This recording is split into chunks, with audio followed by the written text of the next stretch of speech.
Hello everyone and welcome to Slipjoint Sawyer. It's that time of month again. It's time to do a monthly pocket check or pocket dump of the things I've carried and enjoyed most over the last sort of 30 days or so, 4 weeks. This is pretty much going to be my most carried knives and gear because there's a couple of EDC bits I tend to carry. Not really a massive EDC guy, but I've got a few bits that are pretty much in everyday sort of carry. So yeah, I hope you enjoyed the video. We'll start out first with sort of the less interesting things, if you will. So got my keys here. It's just my house keys and my sort of garage/shop key on there. And this is a bead that Elan gave me at the meetup from last weekend, and this is fantastic. It's a meme of me and Randy's WSG, me of Wolverine looking at a picture, and then the picture being Randy doing that pose he used to do, which is just hilarious.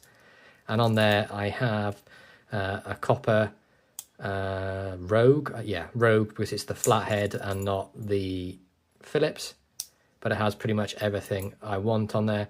And eagle-eyed viewers will notice that I haven't done opposite ends for the tools, and the reason for that is I wanted the blade and the flathead to open on the same end. Now, does it get in the way a little bit when you're opening it, but you can see I managed to open it perfectly fine, so doesn't get any issue at all. And these were actually on AliExpress, these copper scales. I think I paid £15 delivered for them, and it's screwed construction and they're perfect. And then along with that we have car key, and I'll keep this separate because it is quite bulky. This sort of just gets thrown in my bag really, and because it's a fob key I don't need to put it in the ignition, so it just sort of stays in a pocket or something. On that I've got like a navy blue lanyard, and these are both from Eric Starr. This is one of his beads he made out of cattle bone, and then the Damn Designs little ghost, which he sent me a good year back now, and it's been on either my keyring or my car keys ever since. It's not come off, and it's just a nice little dangler on there. Really doesn't get in the way too much. This is a gift, well, was a gift from Mikey Newman. This is the SOG Power Pint. Made in China, but a fantastic multi-tool, and you can see the geared action on that really makes this a step above anything else. And the fact that it folds up so compact, and you get a pocket clip on there, so this lives on my belt. And my favorite thing, excuse me, you can clamp in a bit there, like a hex bit. I'll show you an example. I've got a sort of a Weeha Phillips bit up here, and you just place it in the jaws and squeeze, and there's a magnet in there, and when you hold it tight that does not go anywhere. So you've got like a makeshift driver, and of course you can have an extender bit in there and make it into more of a permanent tool. But I think that's an absolutely fantastic idea to have that option. On there is quite a variety of tools, including 2 blades. You've got a serrated and a little sort of Warncliffe, but they are locking, so it's not technically UK legal, but it's a multi-tool, and I'm only really carrying it for the pliers. That one is on my belt every single day. A couple of slips I've enjoyed carrying. Now there is more than this. I've just grabbed out my 2 favorites at the moment. This one from MJ Hood's Griff. He made this in memoriam for Randy over at Randy's WSG when he passed away, so you see you got the date on there and this beautiful cross design. And this has been pocket worn multiple times, and now this, I've sort of changed up my carry very recently, or how I like to carry my knives. So I'll keep a sort of a secondary blade in this slip in my front pocket, and Lynn, so that's Mrs. Naked Sean, made these sort of belt triple slips, and they're fantastic. This has lived on my belt since I had it. I have the O-Light in there. This is the no good throw it on the floor model. It's the i3T2EOS. Normally comes with a AAA, but I put rechargeable in there because you get an extra 100 lumens from it, and I believe that takes it up to 300. And then I have SVJ Workshop pen. This was very shiny brass, but I've touched it, so it's not anymore. And then there's enough room in there for a knife. And what's lived in there since I've had this is the new Ashley Harrison Custom, which I'll quickly show. This is the thick webbed or thick linered with the new chasing and filing on the back spring. That's something they Ashley sort of dreamt up and went with. And this thing is in Namibian ironwood. Beautiful tarnishing on the brass. And it's just a standard Barlow apart from that. 01 tool steel. But I mean, isn't that just the most beautiful thing you've seen for a Barlow? I think it might be my favourite Ashley at the moment. Beautiful snap as well, and that's just sort of living in there like that on my belt. as my main sort of carry, and I can't see that changing for a hell of a long time. But yeah, with the MJ Hood slip, I've been having different bits and pieces in there. The last couple of days I've had, since I received it, this single-bladed Worstenholme sort of Stockman. Calling it a Stockman because that's what they call it. For me, it's just a jackknife, but it is the Stockman pattern. But I've only had that a couple of days, so it's not going to be in the video. But I'd be carrying something very sort of simple in it. It would either be like this GEC Pony Jack number 68. This is in the Cocobolo. Of course, you get the 1095, and this thing is beautiful little penknife, 3.5 inches close. You get a pen blade on there as well, and that fits beautifully in there, just in my front pocket, nice and slender. Or apart from that, I may have this one, another one I really enjoy. Picked this up at Newark last time we went, back in March, I think it was. And this is a USA-made Gerber. Put a bullet on there for the shield, some beautiful wood inlays on this solid brass construction. And this is a little lockback. I know that's not legal to carry in the UK, but I'm carrying it as a tool, not as anything else. And that's goes in there perfectly. And again, I like the ones in my front pocket to be a nice slim carry. I don't like having a too bulky pocket, so that's why this sort of style slip is perfect. Another thing we've carried a lot this month is a couple of Swiss Army knives. This one, a gift from Mikey Newman that went back to Victorinox to have a new main blade as the main blade was worn. You can see they did a fantastic job. Brand new blade. This is just the Pioneer or the Soldier, whichever one you want to call it. And this is the KL for the Dutch Army or Dutch Marines. I think it's Dutch Army KL 91 for my birth year. You can see it just has the standard opening layer, the main blade, and the punch on the back. And on there, I've just put a nice little Randy's WSG lanyard. And of course, as another carry option, I would also be carrying this in there because it's a slim carry as well. And you can see that just sticks out the top for easy access to that. The other Swiss Army knife I carried the most this month. Now, there's been quite a few, but none of them as much as these two. They've had maybe about a week solid each.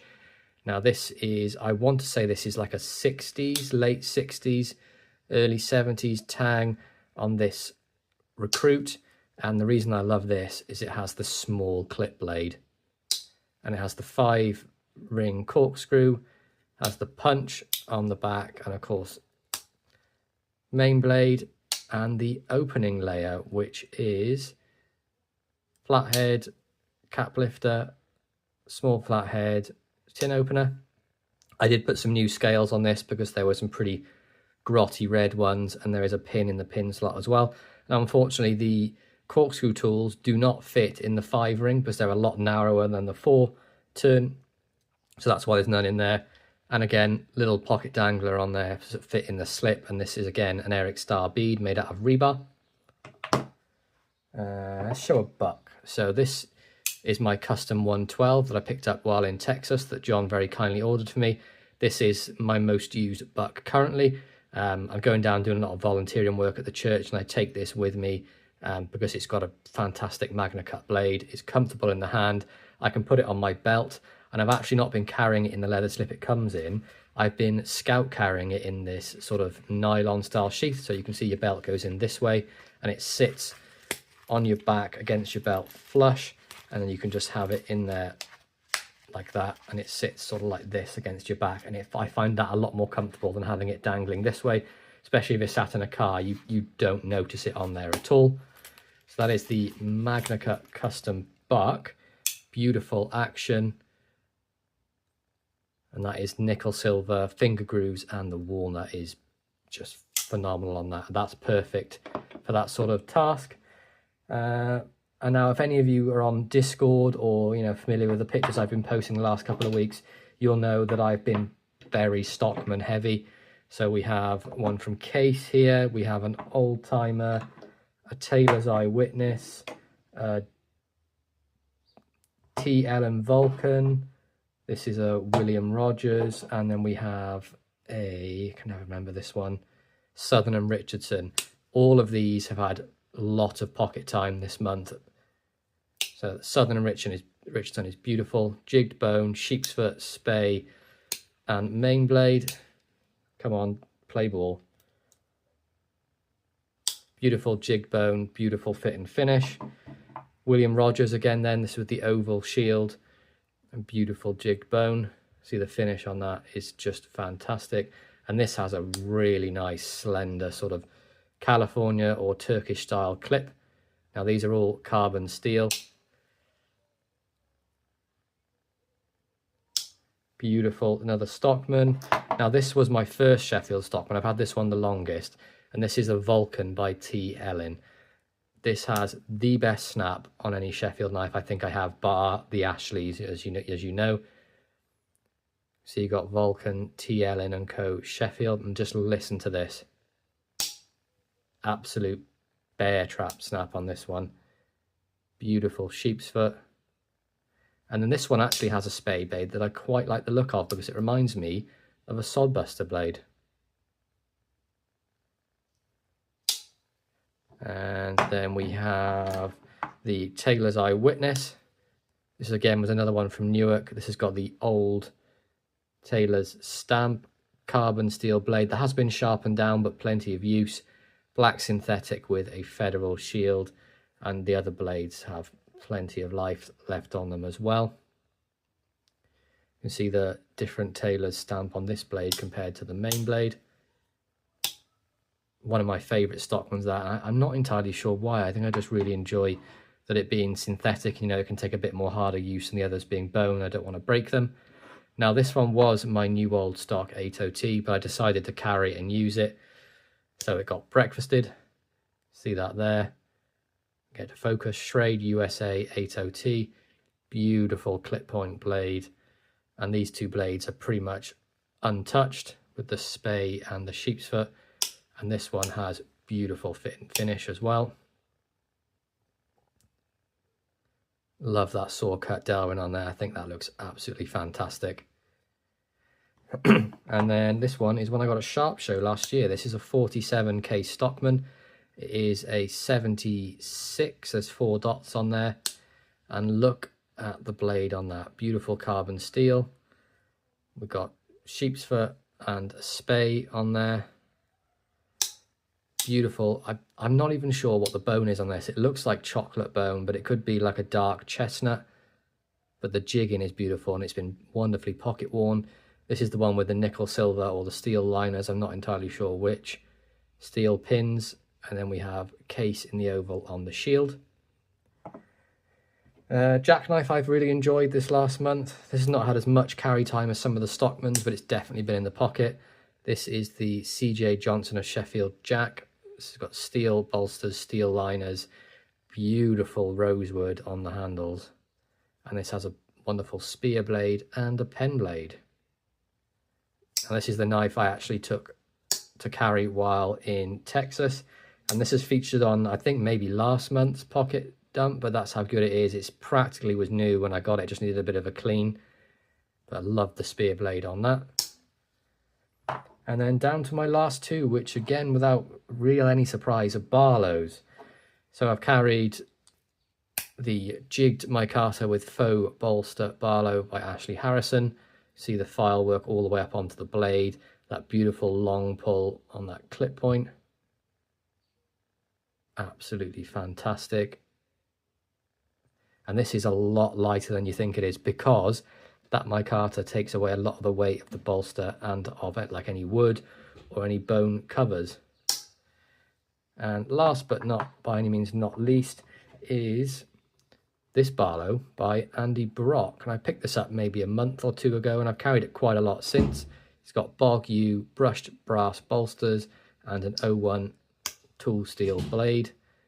A lot less belly than you get on an Arthur Wright or on an Ashley Barlow. You can see the comparison of the two blades there. But a fantastic knife. I love the chunkiness of this one. It just feels like a real working knife. Andy Brock's maker's mark on there. Nice half stop. Nice snap on the close. Beautiful wood on this. Fit and finish is fantastic with the brass bolsters and liners. But there we go. I hope you enjoyed my sort of pocket dump for the last sort of month or so. I know very Sheffield heavy, but what can I say? Love a Sheffield knife. I really hope you enjoyed this video. Please be sure to like, subscribe, and ring that bell for notifications, and I'll catch you guys in the next one. Peace out.